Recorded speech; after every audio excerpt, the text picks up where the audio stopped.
स्थानिक गुन्हे अन्वेषण शाखेची मोठी कारवाई.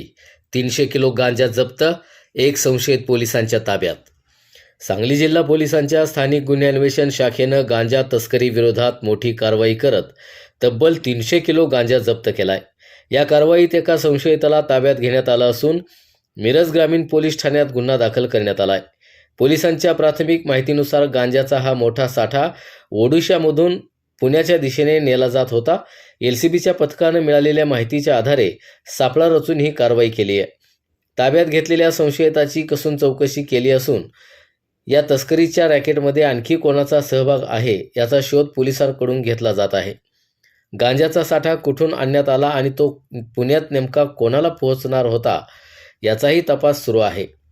या कारवाईची माहिती कोल्हापूर परिक्षेत्राचे विशेष पोलीस महानिरीक्षक रंजन कुमार शर्मा यांनी प्रसारमाध्यमांशी बोलताना दिली आहे. आज रोजी सांगली जिल्ह्यामध्ये एक चांगली ड्रग्सची कारवाई झालेली आहे.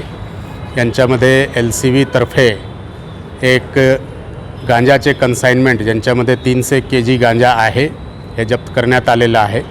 यांच्यामध्ये मिरज ग्रामीण पोलीस स्टेशनमध्ये गुन्हा दाखल करण्यात आलेला आहे आणि या प्रकरणामध्ये एक आरोपी ताब्यात घेण्यात आलेला आहे. बाकी इतर जे आरोपी यांच्यामध्ये आहे त्यांच्याबद्दलचे विचारपूस आणि शोध चालू आहे. हे माल उडीसावरून आलेला आहे आणि हे पुण्याकडे चालला होता अशी प्रारंभिक जे आहे चौकसीमध्ये माहिती मिळालेली आहे. अजून यांचे तपास चालू आहे.